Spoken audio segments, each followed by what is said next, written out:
Idea नगर के इस खास पेशकश मिशन एग्जाम में आप लोगों का स्वागत करते हैं। और जैसे आपको मालूम है, हमारा जो 2019 में जिन अभ्यर्थियों का एडमिशन हुआ था उनका एग्जाम चला हुआ है फर्स्ट ईयर का, और 15 मार्च से हमारा एग्जाम स्टार्ट है।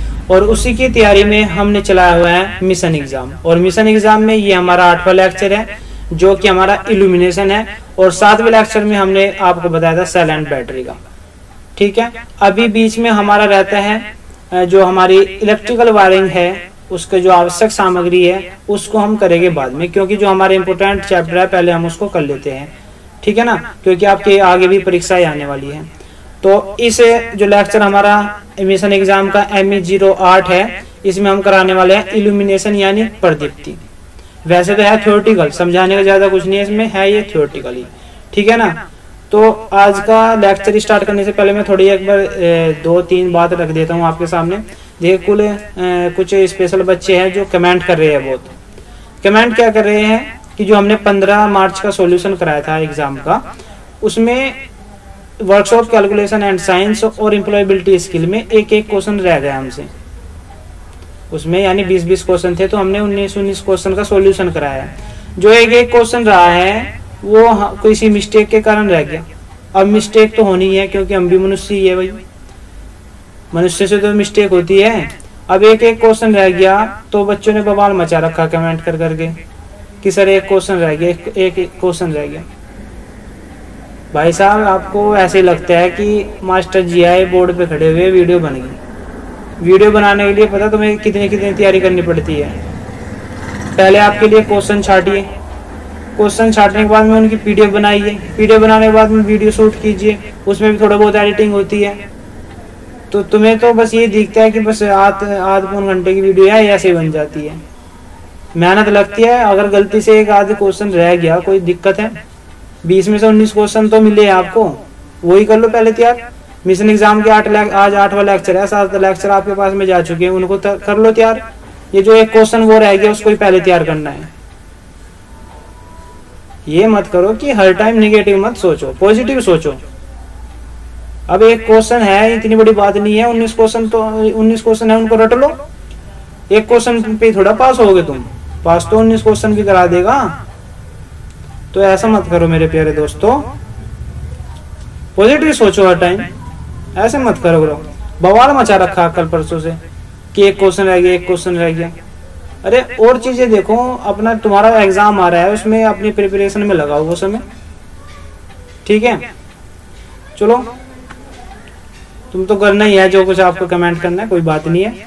तो हम अपनी लेक्चर की तरफ बढ़ते हैं। इल्यूमिनेशन आज हमारा लेक्चर है, प्रदीप्ति बोलते हैं जिसको। उसका फर्स्ट क्वेश्चन क्या है हमारा, कहता है what is the SI unit of luminous intensity, यानी दीप्तिमान तीव्रता की SI इकाई क्या होती है। देखिए, जो इल्यूमिनेशन इंटेंसिटी होती है उसे हम I से डिनोट करते हैं, और क्या होती है वो होती है हमारी किसी एकांक ठोस कोण पर पड़ने वाला कुल फ्लक्स। एकांक ठोस कोण पर पड़ने वाला कुल फ्लक्स क्या होता है हमारा, लुमेन फ्लक्स होता है, लुमेन। और ठोस कोण होता है हमारा स्टेरेडियन, ये होता है हमारा इंटेंसिटी। अब इसने पूछी है SI यूनिट क्या होती है। जो हमारा लुमेन होता है, सॉरी ये हमारा फ्लक्स है यहाँ पे, ठीक है ना, फ्लक्स अपॉन स्टेरेडियन यानी ठोस कोण। तो जो फ्लक्स है उसकी यूनिट होती है हमारी लुमेन अपॉन जो ओमेगा है इसकी क्या होती है यूनिट हमारी स्टेरेडियन। ठीक है ना। अब पूछिए इसने SI यूनिट क्या है, वो होती है हमारी कैंडेला। ठीक है ना, लुमेन अपॉन स्टेरेडियन भी लिख सकते हैं। अगर पूछ रहे हैं कि SI यूनिट क्या है, वो होती है हमारी कैंडेला। किसकी होती है, लुमिनियस इंटेंसिटी की। राइट आंसर बनता है ऑप्शन C, कैंडेला। जो ऑप्शन A में दिया है लक्स होता है हमारा जो इल्यूमिनेशन होता है, क्या होता है, इल्यूमिनेशन होता है, वो होता है हमारा लक्स यानी लुमेन अपॉन मीटर स्क्वायर, यानी फ्लक्स अपॉन एरिया, ये होता है हमारा इल्यूमिनेशन। और इंटेंसिटी ऑफ इल्यूमिनेशन होती है फ्लक्स अपॉन ठोस कोण यानी स्टेरेडियन, याद रखना। तो जो दिया है लक्स, लक्स इसकी होती है एसआई यूनिट। आया समझ में? जो हमारी इल्यूमिनेशन होती है वो होता है लुमेन अपॉन मीटर स्क्वायर यानी फ्लक्स अपॉन एरिया। अगर एसआई यूनिट की बात करें तो फिर इसकी जो ये लुमेन अपॉन मीटर स्क्वायर है उसको हम लिख देते हैं लक्स। राइट, जो ऑप्शन ए में दिया है लक्स उसके बारे में बताया है। और बी हमारा लुमेन होता है फ्लक्स का यूनिट। और सी कैंडिला होती है हमारी, किसकी होती है ये? तीव्रता की यानी इंटेंसिटी की। और चौथे में दिया है स्टेरेडियन। स्टेरेडियन होता है हमारा ठोस कोण। इसका भी क्वेश्चन पूछता है कि ठोस कोण से किससे प्रतीक करते हैं या उसकी यूनिट क्या होती है या उसका मान क्या होता है। इसका मान होता है 4 पाई। ठीक है ना। तो यहाँ पे पूछा है इल्यूमिनेशन इंटेंसिटी की, राइट आंसर बनता है ऑप्शन सी। नेक्स्ट क्वेश्चन में दिया है तंतु लैंप का कार्यकारी तापमान कितना होता है। जो हमारा फिलामेंट लैंप होता है उसका कार्यकारी यानी कितने टेम्परेचर पर वो काम करता है, वो करता है 2300 डिग्री सेल्सियस पर। राइट आंसर बनता है ऑप्शन डी। देखिए जो ये क्वेश्चन है ना, तंतु लैंप का कार्यकारी तापमान कितना होता है, ये क्वेश्चन आपका 15 मार्च में पूछ लिया गया है पहले ही। तो ये यहाँ पे हमें लगता है कि ये इम्पोर्टेंट है, आगे भी परीक्षा में पूछा जा सकता है। नेक्स्ट क्वेश्चन है फ्लोरोसेंट ट्यूब लैंप में टंगस्टन इलेक्ट्रोड को किस पदार्थ से लेपित किया जाता है। जो फ्लोरोसेंट ट्यूब है उसमें टंगस्टन इलेक्ट्रोड है, उसको पूछा है किस पदार्थ से लेपित किया जाता है, यानी किस पदार्थ की कोटिंग की जाती है। उस पर की जाती है बैरियम तथा स्टोरेशियम ऑक्साइड की, जो ऑप्शन डी में दिया है, बैरियम तथा स्टोरेशियम ऑक्साइड। राइट आंसर बनता है ऑप्शन डी। देखिए ये थ्योरेटिकली है, मैंने आपको पहले ही बताया था पिछले लेक्चर में। जो हमारे 6th लेक्चर तक हमने कराए थे उसमें हमारा एसी थ्योरी है, पॉलीफेज सिस्टम है, डीसी सर्किट है और मैग्नेटिज्म है। तो ये तो हमारे हैं समझने के, इसमें न्यूमेरिकल्स भी है और आपका थ्योरेटिकल भी है। ये बेस है, ये इलेक्ट्रिसिटी का बेस है और ये हमारा है थ्योरेटिकल, ज़्यादा डीप नहीं होता है, इसको याद करना पड़ता है। तो इसलिए यहाँ पे समझने की ज़्यादा कोशिश न करना, इसको बस आपको याद रखना है। नेक्स्ट क्वेश्चन है हमारा एमबी प्रकार के उच्च दाब पारा वाष्प लैंप किस स्थिति में संचालित किए जाते हैं। देखिए यहाँ पे बच्चे क्या सोचते हैं, पारा, जो हमारा पारा होता है, मरकरी होता है, वो लिक्विड फॉर्म में होता है। तो इसमें पूछा है किस स्थिति में हम यूज़ करें उसको, जो लैंप है हमारा पारे वाला। बच्चे क्या सोचते हैं कि उसमें पारा होता है तो वो ऊर्ध्वाधर स्थिति में ही यूज़ करेंगे उसको हम, खड़े हुई स्थिति में। लेकिन ऐसा नहीं होता, हम उस लैंप को किसी भी स्थिति में यूज़ कर सकते हैं। राइट आंसर बनता है ऑप्शन डी। नेक्स्ट क्वेश्चन में पूछा है उच्च दाब सोडियम वाष्प लैंप परिपथ में लीक ट्रांसफार्मर का क्या कार्य होता है। जो हमारा high pressure sodium vapour lamp होता है, लैंप हमारे बहुत सारे प्रकार होते हैं, ये आप अपनी बुक में है ना उसमें दे रखा है, सारे उसके टाइप्स याद कर लेना कि लैंप कितने प्रकार के होते हैं। यहाँ पे पूछा है जो उच्च दाब सोडियम वाष्प लैंप होता है उसके परिपथ में एक लीक ट्रांसफार्मर यूज करते हैं। वो ट्रांसफार्मर क्यों यूज करते हैं, वो हम इसलिए यूज करते हैं जो उसमें प्रारंभिक वोल्टेज दी जाती है, जो उसमें प्रारंभिक उसको अधिक बनाने के लिए हम लीक ट्रांसफार्मर का यूज करते हैं। जो राइट आंसर बनता है ऑप्शन डी। प्रारंभ में उच्च वोल्टेज को देने के लिए लीक ट्रांसफार्मर का यूज करते हैं, किसमें, उच्च दाब वेपर लैंप में। राइट आंसर बनता है ऑप्शन डी। नेक्स्ट क्वेश्चन में दिया है 145 में औद्योगिक 2 ट्यूब लाइट फिटिंग में स्ट्रोबोस्कोपिक प्रभाव कैसे कम किया जाता है। देखिए औद्योगिक यानी इंडस्ट्रियल में हमारी 2 ट्यूब लाइट की फिटिंग हुई है, उसमें स्ट्रोबोस्कोपिक प्रभाव है। स्ट्रोबोस्कोपिक प्रभाव क्या होता है, उसमें 2 हमें फैक्ट देखने को मिलते हैं। एक तो होता है कि उसमें जो वस्तु का कलर हम निर्धारित नहीं कर सकते, उस अगर स्ट्रोबोस्कोप पे प्रभाव पड़ा है लैंप के द्वारा, तो अगर कोई वस्तु है उसका हमें अच्छे से जो कलर होगा वो नहीं पता लगेगा कि किस कलर की है।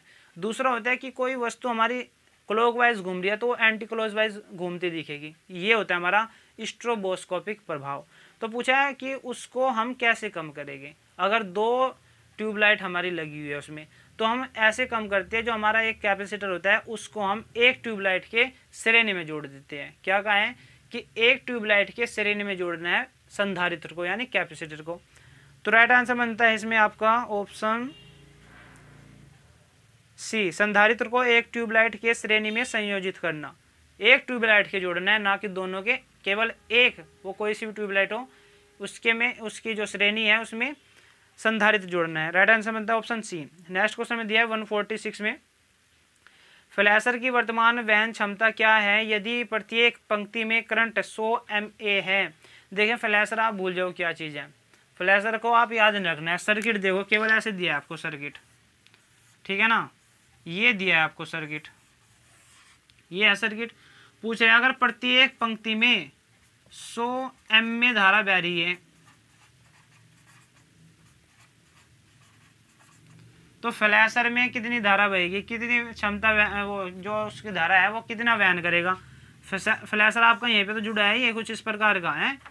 तो जब हमें पता है कि I1 भी हमारे पास में है और I2 भी हमारे पास में है और I3 भी हमारे पास में है, KCL क्यों नहीं लगाते यहाँ पे, I निकालना है ना, यहाँ पे इस लैंप में निकालनी है ना कितनी धारा ले रहा है ये, तो यहाँ पे I निकाल लो, KCL लगाओ। तो KCL क्या लगाओगे, I = I1 + I2 + I3 लगाओगे, तो I = क्या हो जाएगा 100 + 100 + 100 = हो जाएगा हमारा 300 मिली एम्पियर। यानी जो ये हमारा फ्लैशर है ये हमारा 300 मिली एम्पियर वहन कर रहा है। राइट आंसर बनता है option D 300 MA। Next question हमारा, समतल सतह में प्रकाश के प्रवाह को कौन सा शब्द संदर्भित करता है। देखिए समतल सतह यानी हमारा flux upon area, flux upon area यानी समतल सतह पर प्रकाश पड़ रहा है, किसी एकांक समतल सतह पर प्रकाश पड़ रहा है तो हमारा क्या होगा फ्लक्स अपॉन एरिया। यानी ये क्या बताया था मैंने, इल्यूमिनेशन। क्या होता है इल्यूमिनेशन। अगर पूछे कि एकांक ठोस कोण पर फ्लक्स पड़ रहा है तो होता है हमारा इंटेंसिटी। अगर पूछे किसी एकांक क्षेत्रफल या समतल क्षेत्रफल पर फ्लक्स पड़ रहा है तो होता है हमारा इल्यूमिनेशन। तो राइट आंसर बनता है ऑप्शन बी इल्यूमिनेशन। ये क्वेश्चन आपका 15 मार्च में पूछ लिया गया है, तो उसकी दृष्टि से ये क्वेश्चन बहुत ही इंपॉर्टेंट है। नेक्स्ट क्वेश्चन हमारा, उच्च दबाव सोडियम वाष्प लैंप सर्किट में चिंगारी देने वाले का उद्देश्य क्या है। देखिए पीछे क्वेश्चन आया था कि जो हमारा उच्च दाब सोडियम वाष्प लैंप है उसमें जो लीक ट्रांसफार्मर होता है उसका क्या काम होता है। उसका काम हमने देखा था कि जो प्रारंभिक वोल्टेज है उसको बढ़ाकर देना होता है। तो अब पूछा है कि वो जो चिंगारी देने वाला है, चिंगारी देने वाले का उद्देश्य क्या है। वही क्वेश्चन है बिल्कुल, जो चिंगारी देता है ना वो हमारा लीक ट्रांसफार्मर ही होता है। तो वहाँ पे हमने क्या देखा था कि प्रारंभिक वोल्टेज को बढ़ा कर देता है। तो इसमें भी यही बनेगा जो ऑप्शन डी में दिया है, शुरू करने पर उच्च वोल्टेज प्लस उत्पन्न करना हमारा लीक ट्रांसफार्मर का उद्देश्य है, यानी चिंगारी देने वाले का उद्देश्य है। राइट आंसर बनता है ऑप्शन डी। नेक्स्ट क्वेश्चन में दिया है, किस प्रकार का प्रकाश फिटिंग डिजाइन चकाचौंध से मुक्त होता है। देखिए जो हमारे प्रकाश फिटिंग डिजाइन होते हैं वो हमारे 4 प्रकार के होते हैं। एक तो होता है हमारा प्रत्यक्ष। प्रत्यक्ष में क्या होता है, ये हमारी कोई लाइट है यानी सीधा प्रकाश नीचे जा रहा है। दूसरा होता है हमारा अर्ध प्रत्यक्ष। इसमें क्या होता है हमारा कुछ इस प्रकार का होता है ये, ठीक है ना, मतलब नीचे तो जा रहा है साइड में भी जा रहा है, ये होता है हमारा अर्ध प्रत्यक्ष। तीसरा होता है हमारा अप्रत्यक्ष। अप्रत्यक्ष कैसे होगा, सीधा ऊपर जाएगा, छत पर इसका प्रकाश जाएगा, ये अप्रत्यक्ष होता है। दूसरा होता है अर्ध अप्रत्यक्ष। ये कैसा देखने मिलेगा तुम्हें, ये मिलेगा कुछ इस प्रकार का, ठीक है ना, ऐसा ऊपर जाएगा, मतलब इसका उल्टा हो जाएगा। ये अर्ध अप्रत्यक्ष होता है। एक होता है हमारा सामान्य। सामान्य में हमारा क्या होता है, चारों तरफ देगा वो, ठीक है। आगे ये 5 है हमारे, आगे समझ में अच्छे से। प्रत्यक्ष होता है जो नीचे देता है रोशनी, और अर्ध प्रत्यक्ष होता है जो नीचे तो देता है साइड में भी देता है। अप्रत्यक्ष होता है हमारा जो सीधा ऊपर देता है छत पर, और अर्ध अप्रत्यक्ष होता है जो ऊपर भी देता है थोड़ा साइड में भी दे देता है। सामान्य हमारा चारों तरफ देता है। ये हमारे 5 प्रकार थे प्रकाशीय डिजाइनिंग के। तो इसमें पूछा है किस प्रकार का प्रकाश फिटिंग डिजाइन चकाचौंध से मुक्त होता है। वो होता है हमारा अर्ध अप्रत्यक्ष। क्या होता है, अर्ध अप्रत्यक्ष। जो राइट आंसर बनता है ऑप्शन बी। ऑप्शन बी में दिया अर्ध अप्रत्यक्ष प्रकार में हमारा जो फिटिंग डिजाइन होता है वो चकाचौंध से मुक्त होता है। राइट आंसर मतलब ऑप्शन बी। नेक्स्ट क्वेश्चन में दिया है कि उच्च दाब धातु हैलाइड लैंप की बाहरी ट्यूब बोरोसिलिकेट ग्लास से क्यों बनाई जाती है। जो हमारा उच्च दाब धातु हैलाइड लैंप है उसकी बाहरी ट्यूब बोरोसिलिकेट ग्लास से बनाई जाती है। पूछता है क्यों बनाई जाती है। वो इसलिए बनाई जाती है कि जो उसमें से पराबैंगनी किरणें होती है उसको कम कर सके। उसमें से जो पराबैंगनी किरणें अल्ट्रावोलेट रेज निकलती है तो उनको कम करने के लिए हम बोरोसिलिकेट की उस पर परत चढ़ाते हैं। तो राइट आंसर बनता है ऑप्शन डी, लैंप से पराबैंगनी विकर्म को कम करने के लिए, ताकि मनुष्य को कोई हानि ना पहुंच सके। राइट आंसर बनता है ऑप्शन डी। नेक्स्ट क्वेश्चन में दिया है प्रति यूनिट ठोस कोण पर प्रकाश स्रोत द्वारा दी गई चमकदार प्रवाह को क्या कहते हैं। देखिए प्रति यूनिट ठोस कोण, मैंने बताया था प्रति ठोस कोण यानी एकांक ठोस कोण पर पड़ने वाला फ्लक्स क्या कहलाता है, इंटेंसिटी ऑफ इल्यूमिनेशन। तो यही पूछा है कि क्या कहते हैं उसको बोलते हैं हम। देखिए अगर पूछता है यहाँ पे एसआई यूनिट क्या है तो एसआई यूनिट तो हम लगा देते हैं कैंडिला, जो ऑप्शन बी में दिया है। लेकिन ऑप्शन डी में जो दिया है लुमिनियस इंटेंसिटी, तो इसका राइट आंसर बनता है ऑप्शन डी। अगर पूछता है एसआई यूनिट तो हम लगाते हैं option B candela. Next question हमारा चमकदार प्रवाह की इकाई क्या है, यानी लुमिनियस फ्लक्स की पूछा है। लुमिनियस फ्लक्स की हमने बताया था आपको लुमेन होती है फ्लक्स की। तो यहाँ पे राइट आंसर बनता है option B lumen. Option A lux हमने बताया आपको इल्यूमिनेशन की होती है, और सी में दिया है कैंडिला, कैंडिला हमारा इंटेंसिटी की होती है, और lumen upon metre square, lumen upon metre square किसकी होती है, इल्यूमिनेशन की। लेकिन यहाँ पे पूछा है लुमिनियस फ्लक्स की, तो वो होता है हमारा लुमेन। राइट आंसर बनता है ऑप्शन बी। नेक्स्ट क्वेश्चन में दिया है चमकदार दक्षता की इकाई क्या है, यानी लुमिनियस इफिशियंसी के पूछा है क्या है। इफिशियंसी होता है हमारा लुमेन अपॉन वाट। क्या होता है, लुमेन अपॉन वाट।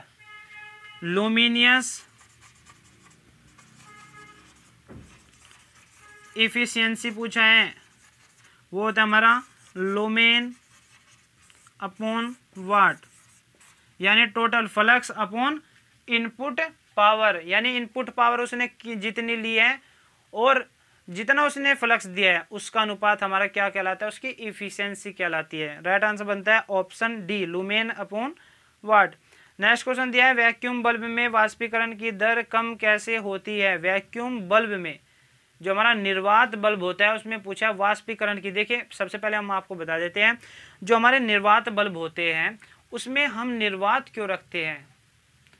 वो निर्वात इसलिए रखते हैं अगर उसको खुला छोड़ दें हम वायु में तो जो हम उसमें अपना फिलामेंट यूज करते हैं वो ऑक्सीजन के साथ में मिलकर अपना ऑक्सीकरण कर लेता है, यानी वाष्पीकरण कर लेता है, जिससे वह काला पड़ जाता है यानी खराब हो जाता है।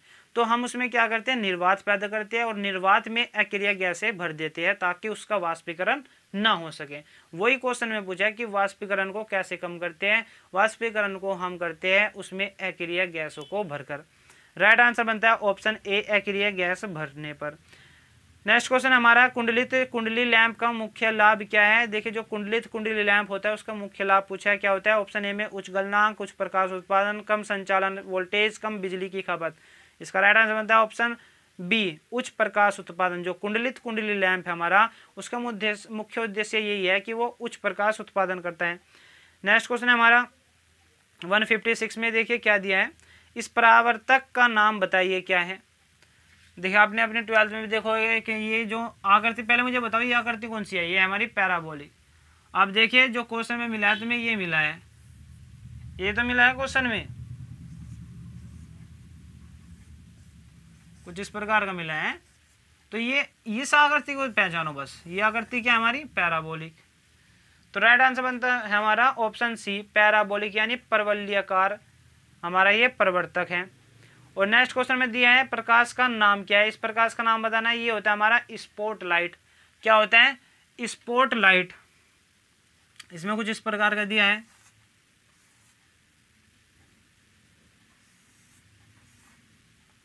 ये प्रकाश आया ऐसे घूम के ऐसे जब गया, अगर यहाँ पे एक और परत लगा दे और उससे भी टकरा के ऐसे जाए तो वो होता है हमारा सॉफ्ट। क्या होता है, सॉफ्ट। अगर ये बीच में परत ना हो तो होता है हमारा स्पॉट। याद रखना तो ये है हमारा स्पॉट। राइट आंसर बनता है option A, spot light. Next question दिया है 158, कौन सा उपकरण चिंगारी वोल्टेज प्रदान करता है और एक HPSCV दीपक में चौक के रूप में कार्य करता है। चिंगारी वोल्टेज, देखिए तीसरी बार क्वेश्चन आ रहा है लीक ट्रांसफार्मर की। जो हमारा उच्च दाब वेपर लैंप है उसमें पूछा है जो चिंगारी वोल्टेज है वो किससे दी जाती है, वो दी जाती है लीक ट्रांसफार्मर से। अगर पूछ रहे कि लीक ट्रांसफार्मर का क्या काम है, उसका काम यही होता है कि उसको प्रारंभिक में यानी शुरुआत में उसको उच्च वोल्टेज प्रदान करना। वो पूछा है इसने कि वो जो चिंगारी वोल्टेज प्रदान करता है उसका नाम क्या है, वो है हमारा लीक ट्रांसफार्मर यानी रिसाव ट्रांसफार्मर। राइट आंसर बनता है ऑप्शन सी। नेक्स्ट क्वेश्चन में दिया है लैंप का नाम क्या है।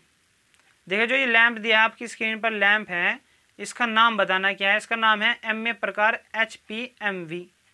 क्या है, HPMV। जो ऑप्शन डी में दिया है MA प्रकार HPMV। मैंने आपको बताया कि बहुत सारे टाइप होते हैं इसके लैंप के, अपनी बुक में से आप याद कर लेना इसको।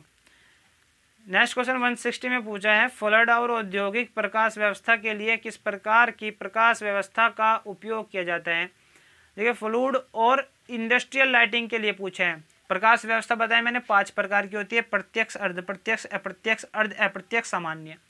पूछा है औद्योगिक में हम कौन सी यूज करेंगे।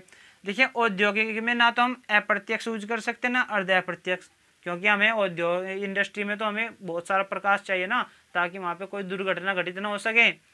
तो हमें वहाँ पे चाहिए प्रत्यक्ष, बिल्कुल प्रत्यक्ष प्रकाश चाहिए। तो राइट आंसर बनता है ऑप्शन ए। नेक्स्ट क्वेश्चन में दिए हैं 161 में कोल्ड कैथोड लैंप कौन सा होता है। यानी जो कोल्ड कैथोड लैंप होता है वो पूछा है कि उसका दूसरा नाम क्या है। हैलोजन लैंप, न्यून संकेतक दीपक, फ्लोरोसेंट लैंप, पारा वास्प लैंप। देखिए जो कोल्ड कैथोड लैंप होता है वो हमारा न्यून लैंप का दूसरा नाम होता है, जो ऑप्शन बी में दिया है न्यून साइन लैंप। राइट आंसर बनता है ऑप्शन बी। तो प्यारे दर्शकों यहाँ पे आज आपके 20 क्वेश्चन इल्यूमिनेशन से हो गए हैं।